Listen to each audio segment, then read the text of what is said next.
বিভিন্ন ইস্যুতে বারে বারেই বিজেপি তথা কেন্দ্রীয় সরকারের বিরুদ্ধে সরব হতে দেখা গিয়েছে তৃণমূল সুপ্রিমো তথা পশ্চিমবঙ্গের মুখ্যমন্ত্রী মমতা ব্যানার্জিকে। বৃহস্পতিবার বিধানসভায় পেশ হয় ভোট অন অ্যাকাউন্ট বাজেট। রাজ্যপালের বক্তৃতার পর নিজের বক্তব্য রাখতে উঠে সেখানে বিজেপিকে নিশানা করেন মমতা। পরে সাংবাদিক বৈঠকেও তীব্র ভাষায় আক্রমণ শানান বিজেপি তথা কেন্দ্রীয় সরকারের বিরুদ্ধে। মমতা বলেন, বর্ডার এরিয়া ডেভেলপমেন্ট প্রোগ্রাম থেকে শুরু করে যে টাকা আমরা পেতাম সবটাই বন্ধ করে দিয়েছে কেন্দ্রীয় সরকার। ওদের সব হচ্ছে সুয়োরানি আর আমরা হচ্ছি দুয়োরানি। বাংলা মানেই হামলা, বাংলা মানেই জুমলা, বাংলা মানেই ভোট কাটো, নাগরিকদের অধিকার কাটো, সবাইকে বাংলাদেশি বলে দাও। বাংলা ভাষা কথা বললে বিহারে গেলেও সে বাংলাদেশি। যে কোনো রাজ্যে যাচ্ছে তাকে বাংলাদেশি তকমা দিয়ে পেটানো হচ্ছে। এমনকি গর্ভবতী মহিলাকে এ পর্যন্ত বিএসএফকে দিয়ে বাংলাদেশে পাঠিয়ে দিয়েছিল। এই অত্যাচার চলছে। এরপরেই মমতা বলেন, যেদিন থেকে এই বিজেপি সরকার এসেছে সকাল থেকে রাত পর্যন্ত যেন মনে হয় আমরা এখানে অপোজিশনে আছি আর ওরা রুলিংয়ে আছে। শুনুন কি বলেছেন মমতা ব্যানার্জি এ প্রসঙ্গে। এইভাবে কেন্দ্রীয় সরকার আমাদের বর্ডার এরিয়া ডেভেলপমেন্ট প্রোগ্রাম থেকে শুরু করে যে টাকা আমরা পেতাম সবটাই বন্ধ করে দিয়েছে। আমরা যেন ওই আগে আমরা গল্প পড়তাম না, কি যেন সৎমা আর সুয়োরানি দুয়োরানি, ওদের সব হচ্ছে সুয়োরানি, আমরা হচ্ছে দুয়োরানি। বাংলা মানে হামলা, বাংলা মানে ঝুমলা, বাংলা মানে ভোট কাটো, নাগরিকের অধিকার কাটো, সবাইকে বাংলাদেশি বলে দাও। বাংলা ভাষায় কথা বললে বিহারে গেলেও সব বাংলাদেশি। স্বাধীনতার জন্য লড়াই করে জীবন দিয়ে নবজাগরণ করে যে কোনো রাজ্যে যাচ্ছে তাকে বাংলাদেশি তকমা দিয়ে পেটানো হচ্ছে। এমনকি প্রেগনেন্ট মহিলাকে পর্যন্ত বাংলাদেশে ওপারে পাঠিয়ে দিয়েছিল বিএসএফকে দিয়ে। এই অত্যাচার চলছে, পুরো সন্ত্রাস যেদিন থেকে ক্ষমতা এসেছে। আমার সারা জীবন স্ট্রাগলের মধ্যে কেটেছে। যতদিন সিপিএম ছিল মার খেতে খেতে এগিয়েছি, জীবন মৃত্যু পায়ে ভিত্ত করে এগিয়েছি। আর যেদিন থেকে এই বিজেপি সরকার এসছে সকাল থেকে রাত পর্যন্ত যেন মনে হয় আমরা এখানে অপোজিশনে আছি আর ওরা রুলিংয়ে আছে। আপনারা দেখছেন মাননীয় রাজ্যপাল আসছেন, সাথে কত সিকিউরিটি, আমায় ঢুকতে দিচ্ছে না, তারা ঢুকে যাচ্ছে। ইভেন একটা পার্লামেন্ট অ্যাসেম্বলিতে সিস্টেম আছে, এটা ওনার দোষ নয়, আসলে ওরা জানে না। আরে নিয়ম হচ্ছে গভর্নর, স্পিকার সাহেব যান, গভর্নর যান, পেছনে চিফ মিনিস্টার। আমি আর কিছু বললাম না, ছেড়ে দিলাম, কি আর হবে। আমি ভাই ডেড়ো মাত ইধার মে কুছ নেই হোগা, কই নেই। তো যাই হোক, ওরা সিকিউরিটি নিয়েছে, সিকিউরিটি নিয়ে আমি কোনো কথা বলবো না, কারণ security I can't compromise with the security. কিন্তু ওদের এক একটা নেতার পেছনে কটা করে গাড়ি এবং কটা করে পুলিশের অফিসার। তাহলে বলুন, এরা যদি গার্ড দিত তাহলে তো অনেকটা আমার বর্ডার সুরক্ষিত হতো। আজকে কাশ্মীরের ঘটনার জন্য কি আমি দায়ী? আজকে দিল্লিতে যে বিস্ফোরণ হলো আমরা দায়ী? পয়েলগাঁও ঘটনার জন্য আমরা দায়ী? পার্লামেন্ট অ্যাটাকের জন্য আমরা দায়ী?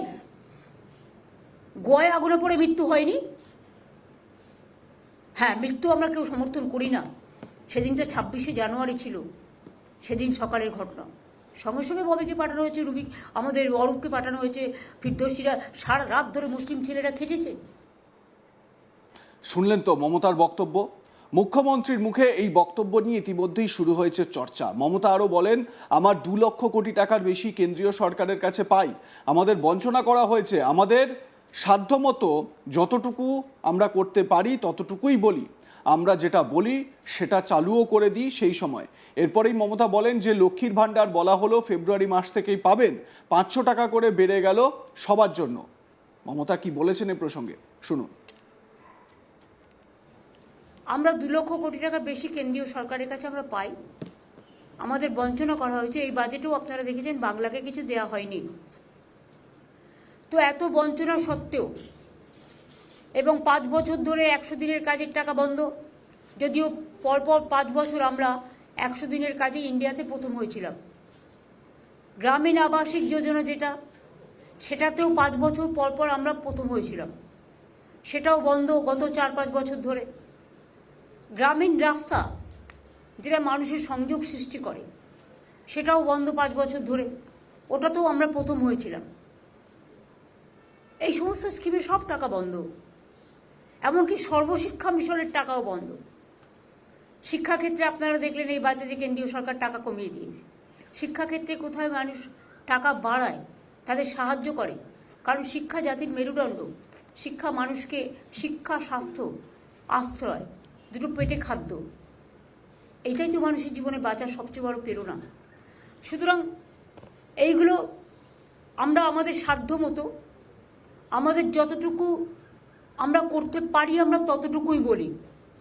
আমরা কিন্তু এটা নয় যে ইলেকশন ইয়ার আসছে বলে আমরা কিছু বললাম সেটা করলাম না, তা নয়।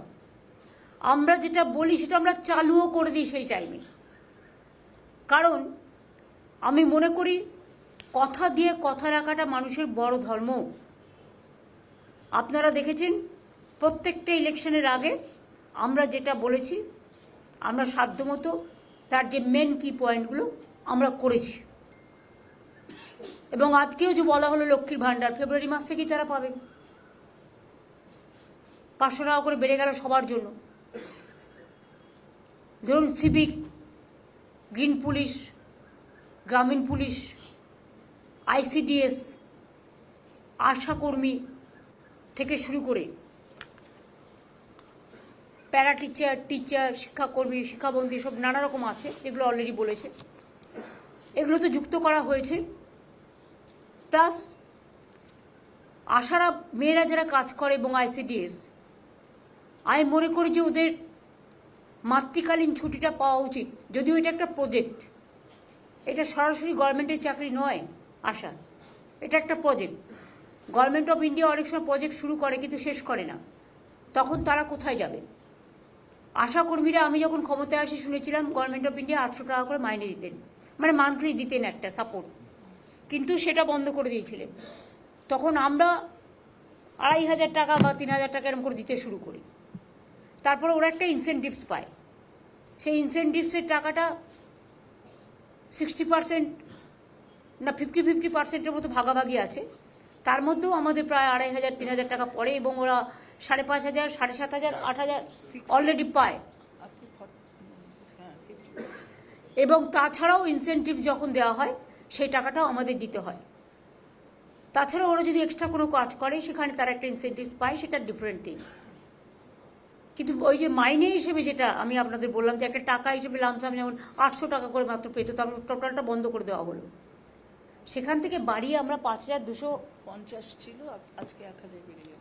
হ্যাঁ, এটা কিন্তু ইনসেনটিভ ছাড়া, প্লাস ইনসেনটিভ বাবদ আমাদের বছরে 2500, 3000 সেটাও আমরা কন্ট্রিবিউট করি। লাইক, কমেন্ট, শেয়ার করতে ভুলবেন না। দেখতে থাকুন আজ তাক বাংলা। সাবস্ক্রাইব করুন ইউটিউব চ্যানেলটি, বেল আইকন প্রেস করুন নোটিফিকেশন পেতে।